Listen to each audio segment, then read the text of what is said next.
งานมหกรรมกีฬาคนพิการแห่งชาติครั้งที่ 4 หรือนครหลวงเวียงจันทร์พาราเกม 2025 อัดลงด้วยผลสำเร็จ พร้อมส่งมอบต่อทุงให้แขวงจำปาสักเป็นเจ้าภาพในอีก 3 ปีต่อหน้า ก็คืองานมหกรรมกีฬาคนพิการแห่งชาติครั้งที่ 5 หรือจำปาสักพาราเกม 2028 พิธีปิดงานมหกรรมกีฬาคนพิการแห่งชาติครั้งที่ 4 ได้มีขึ้นในตอนเช้าวันที่ 19 ธันวาคม 2025 ที่สโมสรใหญ่มหาวิทยาลัยแห่งชาติภายหลังที่ได้ดำเนินมาตั้งแต่วันที่ 14 ธันวาคม โดยการให้เกียรติเข้าร่วมและกล่าวปิดของศาสตราจารย์ปริญญาเอกกิแก้วไข่คำพิทูลรองนายกรัฐมนตรีมีปริญญาเอกอาจสะพังทองศรีพันดอนเจ้าของนครหลวงเวียงจันทร์ทั้งเป็นประธานจัดงานมหกรรมกีฬาคนพิการแห่งชาติครั้งที่ 4 ท่านกิ่งมโนพรหมมหาไสยรองรัฐมนตรีกระทรวงศึกษาธิการและกีฬาท่านรองเจ้าแขวงจำปาสักมีบรรดาการนำภาครัฐขั้นศูนย์กลางและท้องถิ่นคณะนำนักกีฬาครูฝึกกรรมการตัดสินนักกีฬาพ่อแม่พี่น้องชาวนครหลวงเวียงจันทร์และชาวลาวบรรดาเผ่าทั่วประเทศเข้าร่วมปริญญาเอกอาจสะพังทองศรีพันดอนได้รายงานเกี่ยวกับการแข่งขันกีฬาประเภทต่างๆซึ่งได้เริ่มแข่งขันมาตั้งแต่วันที่ 13 ธันวามาฮอดมื้อนี้วันที่ 19 ธันวาคม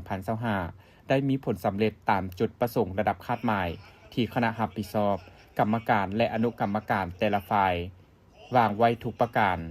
ซึ่งในงานกีฬาครั้งนี้มีทั้งหมด 9 ประเภทมีนักกีฬาจาก 17 แขวงและ 1 นครหลวงแม้นได้แสดงออกความมีน้ำใจนักกีฬาแสดงถึงความสามารถในการแข่งขันญาติได้เหรียญประเภทต่างๆโดยอันดับที่ 1 นครหลวงเวียงจันทร์ญาติได้28เหรียญคำ34เหรียญเงินและ22เหรียญทองรวม84เหรียญอันดับที่ 2 แขวงเสกองญาติได้19เหรียญคำ10เหรียญเงินและ6เหรียญทองรวม35เหรียญอันดับที่ 3 แขวงสวรรณเขตญาติได้19เหรียญคำ6เหรียญเงินและ7เหรียญทองรวม32เหรียญเคียงคู่กันนี้ทุกภาคส่วนเกี่ยวข้องตลอดฮอดคณะนำกรรมการตัดสินครูฝึกนักกีฬาคนพิการจากบรรดาแขวงนครหลวงได้เป็นเจ้าภาพปฏิบัติหน้าที่ของตนด้วยความรับผิดชอบสูงได้เคารพและปฏิบัติกฎระเบียบกติกาการแข่งขันนำใจนักกีฬาอย่างแท้จริงฮู้ได้ฮู้เสียฮู้อภัยซึ่งกันและกันได้ประกอบส่วนผูกแน่นความสามัคคีไมตรีจิตมิตรภาพในหมู่นักกีฬาด้วยกันตามคำขวัญที่ว่ามิตรภาพเสมอภาพและการพัฒนาและแสดงให้เห็นถึงสิทธิเท่าเทียมของคนพิการและคนบ่พิการในการเคลื่อนไหวกีฬากายกรรมก็คือการดำรงชีวิตอีกด้านหนึ่งยังเป็นการยกระดับความรู้ความสามารถและประสบการณ์ของนักกีฬาเพื่อสร้างตนเองให้เป็นนักกีฬาที่ดีเด่นเข้าร่วมการแข่งขันในระดับอาเซียน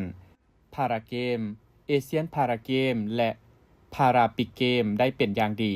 งานมหกรรมกีฬาคนพิการแห่งชาติครั้งนี้ประสบผลสำเร็จอย่างจบงามนัดพบกันใหม่ในงานมหกรรมกีฬาคนพิการแห่งชาติครั้งที่ 5 ที่แขวงจำปาสักในปี 2028 ในโอกาสที่มีความหมายความสำคัญนี้ศาสตราจารย์ปริญญาเอกกิแก้วไข่คำพิทูลยังได้แสดงความย่องยอสมเสยต่อผลสำเร็จและกล่าวปิดงานอย่างเป็นทางการพี่น้องพ้องชาติที่หักแพงทั้งหลายข้าพเจ้าห้องนายกรัฐมนตรีแห่งสาธารณรัฐประชาธิปไตยประชาชนลาวขอแสดงความย่องยอสมเสยผลงานผลสำเร็จของคณะรับผิดชอบจัดงานและทุกภาคส่วนที่เกี่ยวข้องบรรดาคณะนำกรรมการตัดสินครูฝึกนักกีฬาผู้อุปถัมภ์ตลอดทอดพี่น้องประชาชนบรรดาเผ่าชาวนครหลวงเวียงจันทร์และทั่วประเทศที่ได้ประกอบส่วนทางด้านเรือแห้งสติปัญญาวัตถุเหตุให้งานมหากรรมกีฬาคนพิการแห่งชาติครั้งที่ 4ได้สำเร็จลงอย่างจบงามตามจุดประสงค์คาดหมายที่วางไว้ทุกการโอกาสนี้ขอแสดงความสมเสยอย่างสุดสุดใจหลังจากนั้นได้มีพิธีมอบหับถุงกีฬาส่งต่อให้แขวงจำปาสักเป็นเจ้าภาพครั้งต่อไปในปี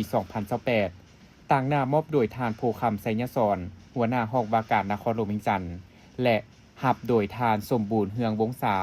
องประธานคณะกรรมการปกครองแขวงจำปาสักพร้อมด้วยกล่าวหับงานมหกรรมกีฬาคนพิการแห่งชาติครั้งที่ 5และอัดท้ายด้วยการแสดงแดนจำปาร่วมใจเป็นหนึ่งเดียวและเตยเกี้ยวเปล่านักกีฬาอย่างมวลซืน